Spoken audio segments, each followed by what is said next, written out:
Hello friends, welcome back to my YouTube channel. I am your host कम दोस्त चेष्टा कपूर। तो friends, आज इस वीडियो में हम कंटिन्यू करेंगे हमारा मैक्रो इकोनॉमिक्स क्लास 12th का चैप्टर, जो कि है government budget and the economy. इससे पहले हमने पढ़ा था कि व्हाट इज गवर्नमेंट बजट और उसके ऑब्जेक्टिव्स क्या क्या होते हैं। तो अगर आपने वो वीडियो अभी तक नहीं देखी है तो डिस्क्रिप्शन बॉक्स में लिंक गिवन है, फटाफट से जाके उस वीडियो को देख के आइए और उसके बाद आकर इस वीडियो को कंटिन्यू कीजिए। तो आज हम पढ़ेंगे कंपोनेंट्स ऑफ द बजट। तो जो बजट है उसके दो कंपोनेंट्स होते हैं। क्या होते हैं वो? Budget receipts and budget expenditure. यानी कि एक तरफ हम बजट में जितनी रिसीट्स आ रही हैं, जितने हमारे पास पैसे आ रहे हैं गवर्नमेंट के पास, वो पढ़ते हैं, और एक तरफ हम गवर्नमेंट के खर्चे पढ़ते हैं कि बजट में कितने खर्चे होंगे हमारे एस्टिमेटेड।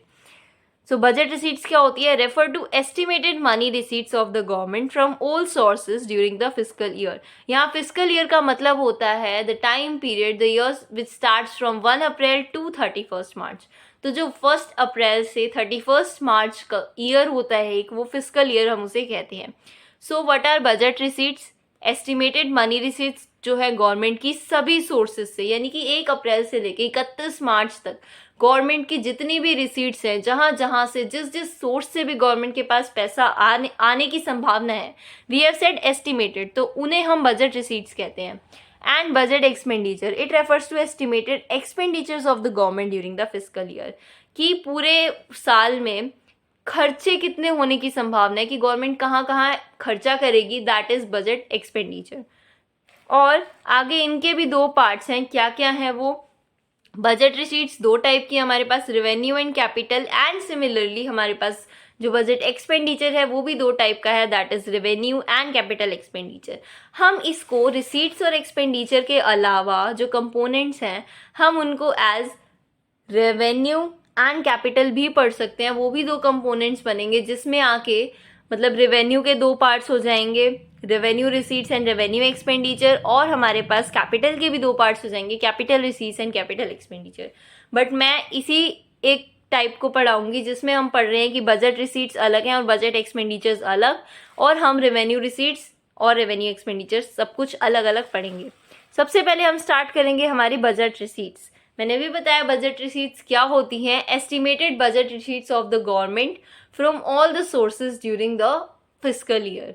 तो अब हम इसका फर्स्ट पार्ट है रेवेन्यू रिसीट्स। वो क्या होता है चलिए देखते हैं। Revenue receipts are those money receipts of the government which do not create any corresponding liability and do not cause any reduction in the assets of the government. Revenue receipts वो receipts होती हैं, money receipts government की, जिससे ना तो कोई liability create हो रही है, यानी कि हमारे पास पैसा आ रहा है बट हमारी कोई लायबिलिटी क्रिएट नहीं हो रही, ना ही हमारे एसेट्स रिड्यूस हो रहे हैं। यानी कि जो हमारी अर्निंग है, रेवेन्यू को हम अर्निंग से रिलेट कर सकते हैं कि जो हमारी अर्निंग होती है जिसमें हमें कुछ देना नहीं पड़ रहा, बस हमारे पास पैसा आ रहा है, दैट इज रेवेन्यू रिसीट्स। यानी कि ना तो हमारी लायबिलिटीज क्रिएट हो रही हैं, ना ही हमारे एसेट्स जा रहे हैं, बस हमारे पास पैसा आ रहा है, दैट इज मतलब गवर्नमेंट के पास पैसा आ रहा है, दैट इज रेवेन्यू रिसीट्स। और ये भी आगे जाके हमारे पास दो टाइप्स के हैं, tax receipts and non tax receipts. अब देखो, गवर्नमेंट की ना कोई लायबिलिटी क्रिएट हो रही है, यानी ना उसने कहीं से लोन लिया है, ना उसने एसेट्स बेचे हैं कि उसके एसेट्स रिड्यूस हो जाए, तो पैसा कहाँ से आ रहा है? तो पैसा गवर्नमेंट के पास दो तरीकों से आता है, एक टैक्स रिसीट्स यानी कि टैक्स के थ्रू, और कुछ नॉन टैक्स रिसीट्स हैं जो हम अभी आगे पढ़ेंगे। तो सबसे पहले what are tax receipts? Sum of total receipts from taxes and other duties imposed by the government. यानी कि टैक्स के थ्रू सरकार के पास जितना भी पैसा आ रहा है, that are tax receipts. And revenue receipts are regular and recurring in nature. जो हमारी रेवेन्यू रिसीट्स होती है वो रेगुलर नेचर की होती है, यानी कि हमारे पास रेगुलरली उनसे पैसा आता रहता है। Now we have to study what is tax. Tax क्या होता है? So a tax is a compulsory payment to the government by the households, firms or other institutional units without reference to anything in return। यानी कि tax जो है वो एक compulsory payment है, क्योंकि वो गवर्नमेंट की तरफ से लगाया जाने वाला एक लिया जाने वाला एक पेमेंट है।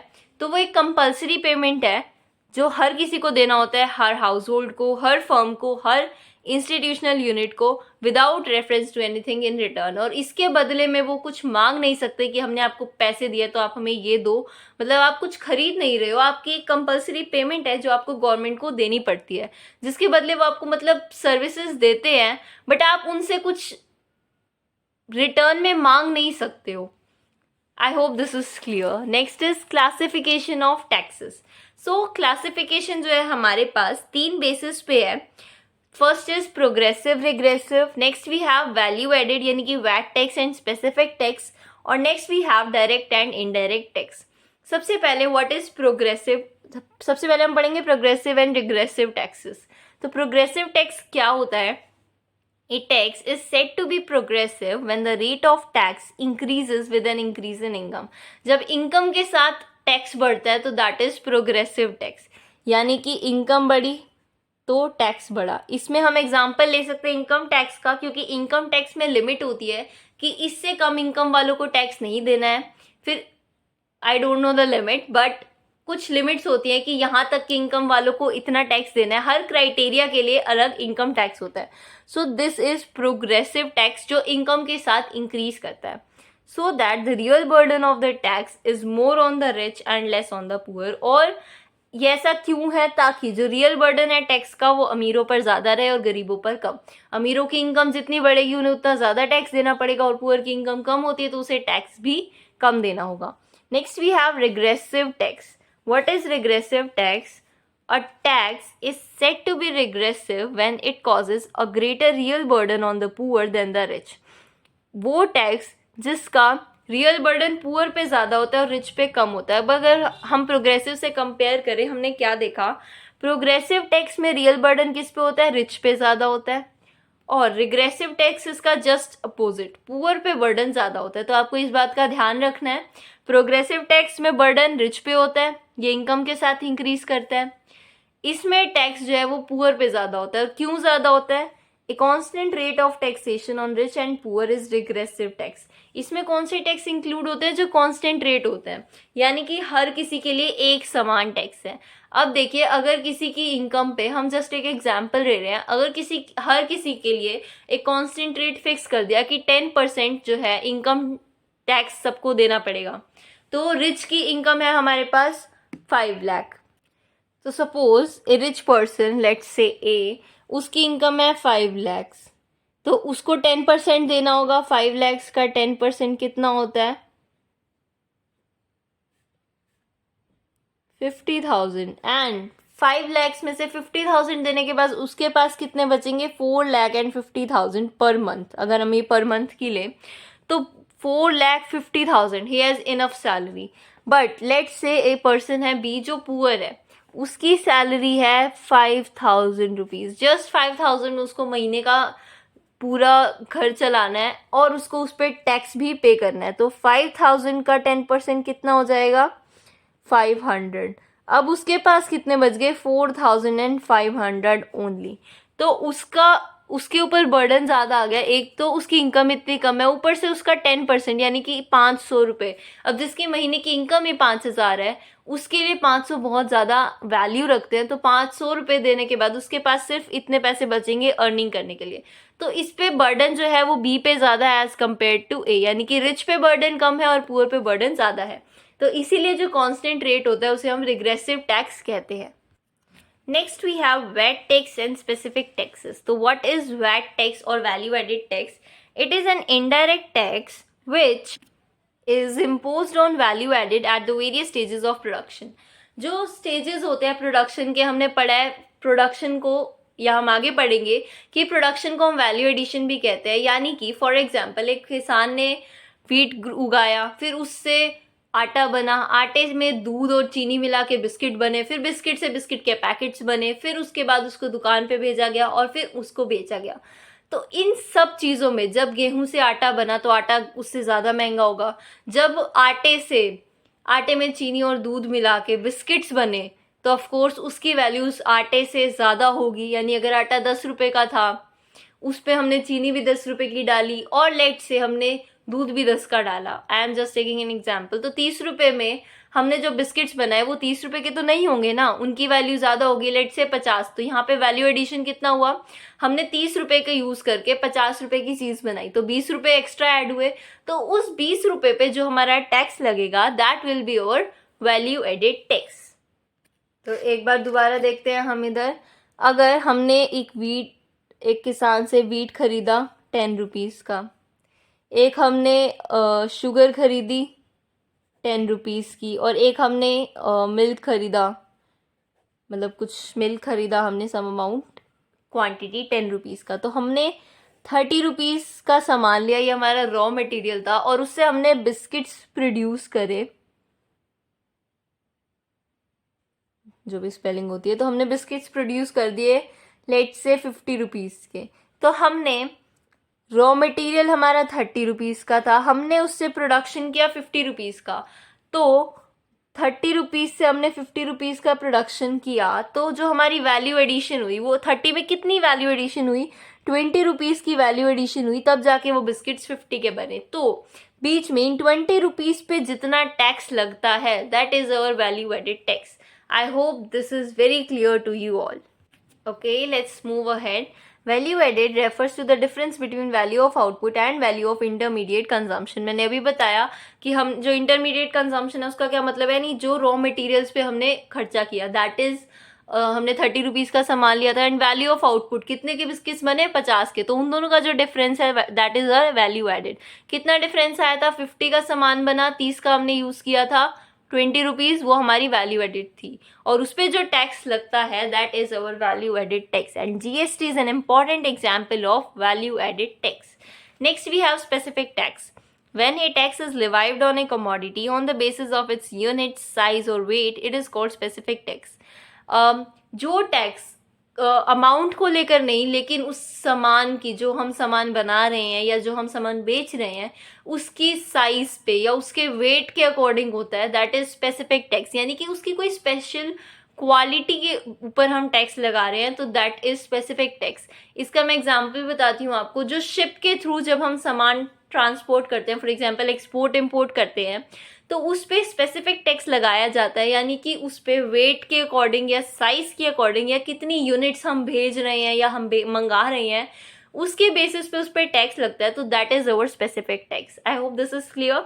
Next we have direct and indirect tax. Direct tax कौन सा होता है, it is the one the final burden of which is borne by the person on whom it is imposed.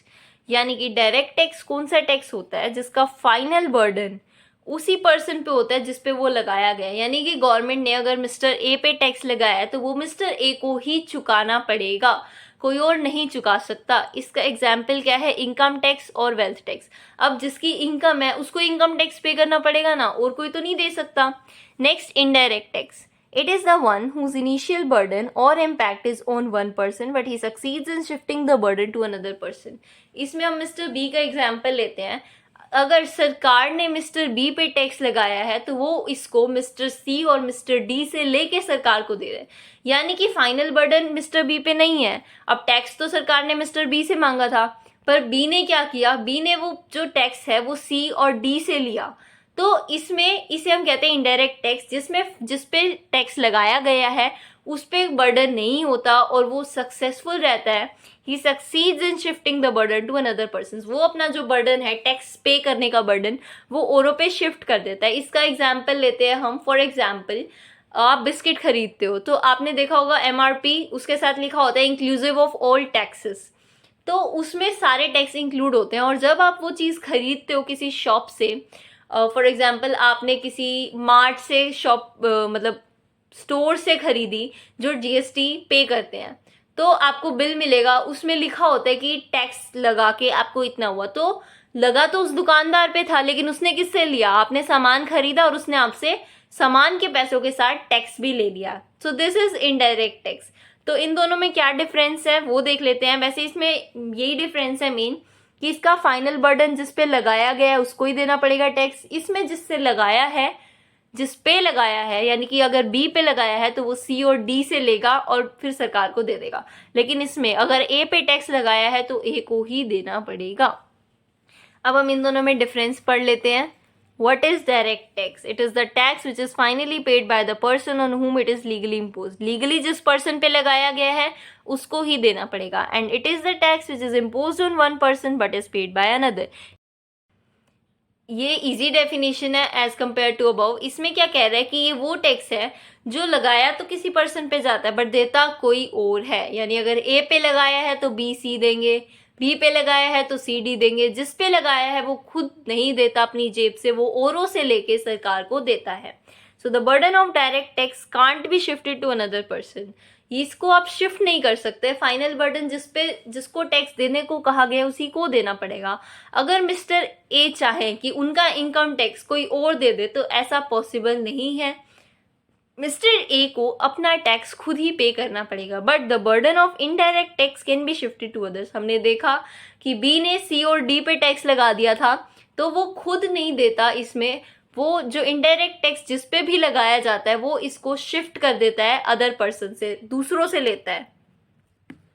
इसके बाद जो हमारे डायरेक्ट टैक्सेस होते हैं वो प्रोग्रेसिव होते हैं नेचर में, यानी कि रिच पे ज़्यादा बर्डन होता है और पुअर पे कम बर्डन होता है। और जो हमारे इनडायरेक्ट टैक्सेस होते हैं वो रिग्रेसिव होते हैं नेचर में, यानी कि उसमें कांस्टेंट रेट होता है और इसका बर्डन रिच पे कम होता है, पुअर पे ज़्यादा होता है। अब एग्जांपल क्या है डायरेक्ट टैक्स का? मैंने भी बताया इनकम टैक्स, और इनडायरेक्ट का जीएसटी। जीएसटी अब अगर शॉपकीपर से आप कुछ सामान ले रहे हो और जो वो टैक्स ले रहा है आपसे, दैट इज जीएसटी।